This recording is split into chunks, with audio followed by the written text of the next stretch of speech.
Magandang araw sa inyo mga bro, and welcome kayo ulit sa aking YouTube channel na kung saan makakuha kayo ng tips and idea about sa ating mga motor.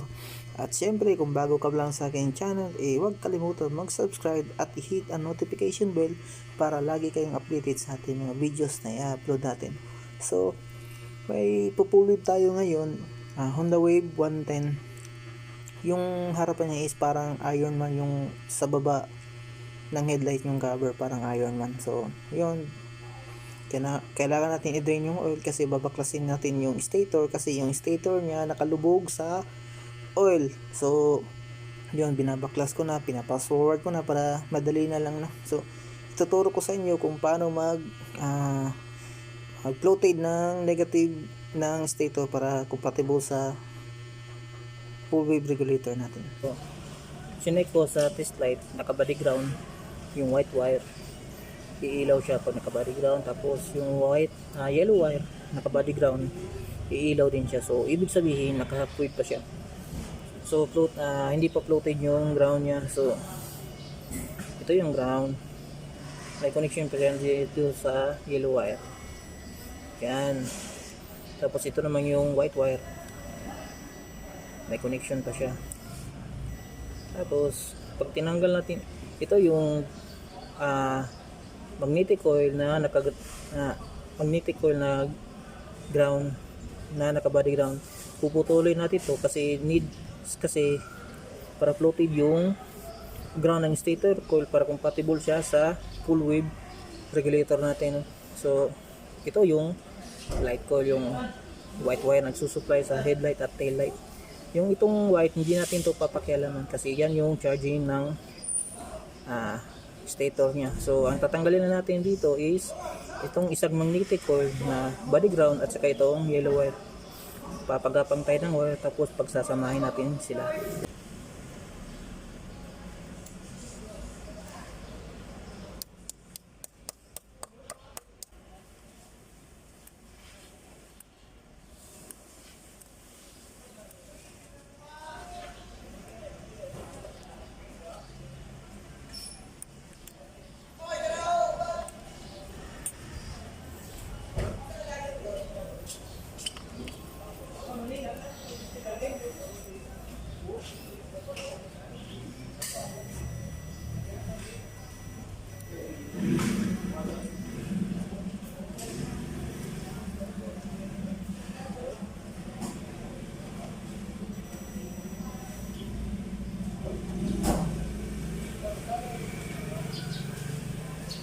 So wala na siyang ground connection. Ito lang yung may connection.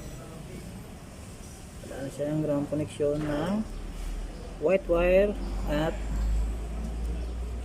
yellow wire. Wala na yung ground connection. So ito yung ground ng stator coil natin. Pagsasamahin natin dito sa yellow wire.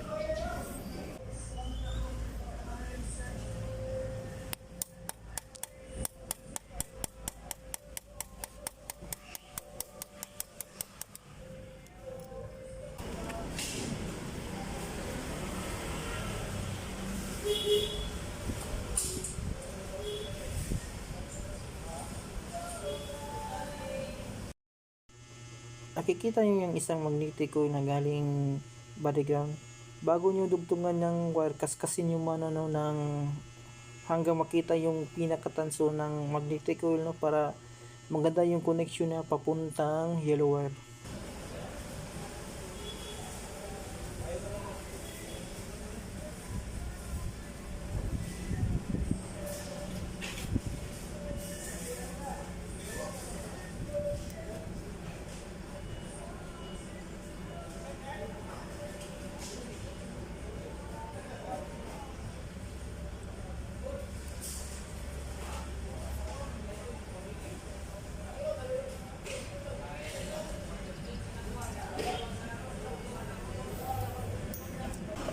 So natapos na natin, no, yung pagre-rewire natin diesel sa stator.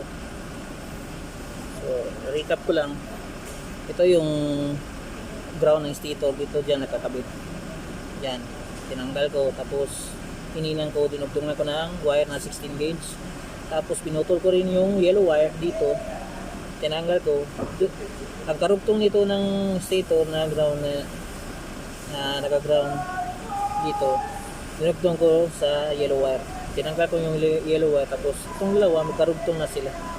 So yan na yun, no? So itetest muna natin kung tama ba yung pagka-rewire natin dito sa stator. So stay tuned. So iti-check natin yung stator natin kung tama ba yung pagka rewiring natin dito sa stator ng Honda Wave 100. So yung test clip natin naka-body ground, tapos test natin yung dulo ng test light sa yellow wire. Dapat pag kickstart hindi siya iilaw.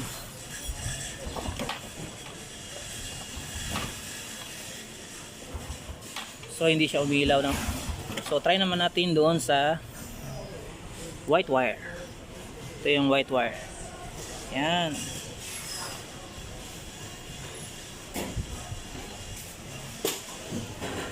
Hirap talaga pag mag-isa lang sa buhay. Yan, dapat hindi iilaw ang test light.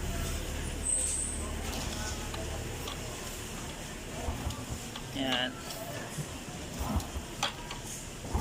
Dapat iilaw lang yung test light natin kapag ang test clip natin lalagay natin sa yellow wire. Yan yung yellow wire. Tapos yung dulo ng test clip natin lalagay natin sa white wire. Dapat iilaw siya kapag nag-kickstart tayo para tama yung gawa natin. Pag hindi umilaw, ibig sabihin may mali sa ginawa natin. So yun, no? Dapat iilaw yung test light natin. Kickstart natin.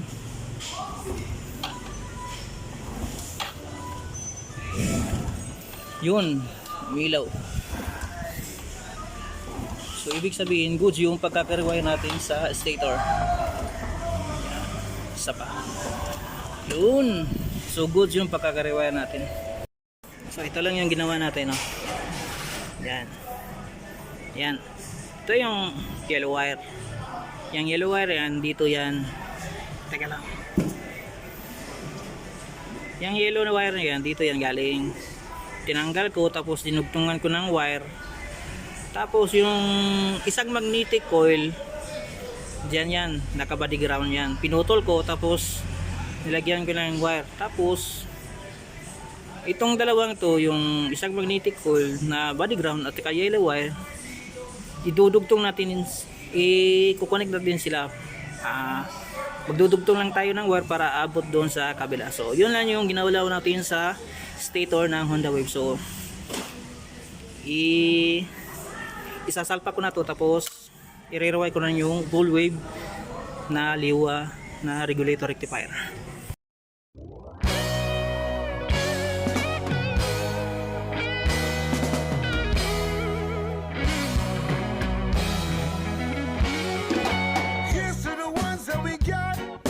Cheers to the wish you were here, but you're not. Cause the drinks bring back the memories of everything we've been through. Toast to the ones who died. Toast to the ones that we lost in the way. Cause the drinks bring back the memories. And the memories bring back, yeah.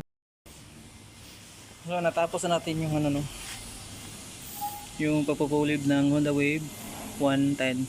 So ito yung stator, na-rewire na natin. Tapos ito yung wire nya galing stator. Yan, sauli natin dyan yung lock nya. So ito na, no, ito yung dalawang wire na galing stator, white and yellow.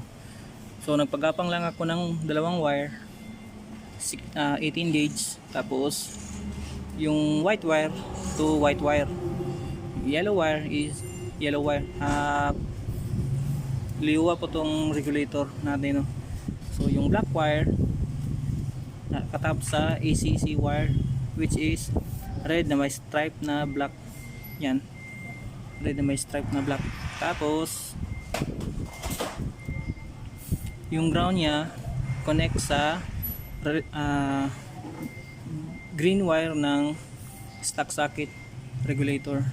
So green to green. Tapos Yung panghuling wire is red wire. Red to red na may stripe na white. Yellow ba yan? White. Doon sa stock socket ng regulator. So, i-organize ko to tapos ibalik natin yung kaha. Ito na mga bro, iti-try na natin ang voltage output ng ating full wave regulator. So, kumaandar yung motor. Yan, 13 point something. Yan. So, full wave natin.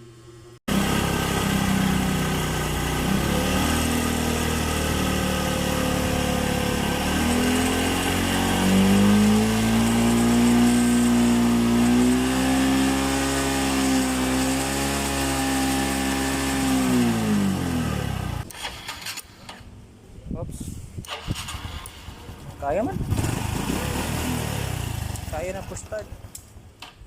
Sub. So,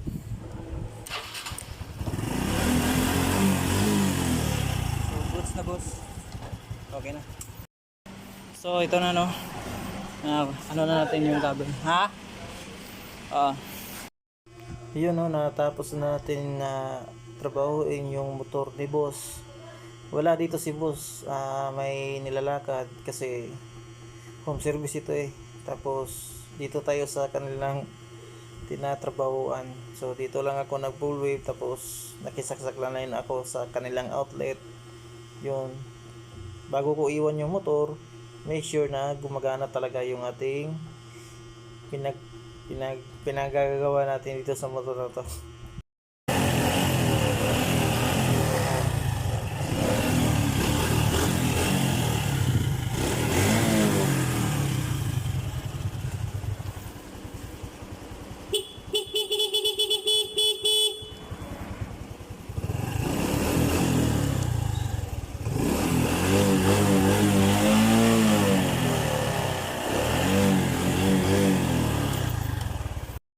Iiwan ko muna kayo dyan mga bro, at huwag kalimutan mag-subscribe sa ating YouTube channel.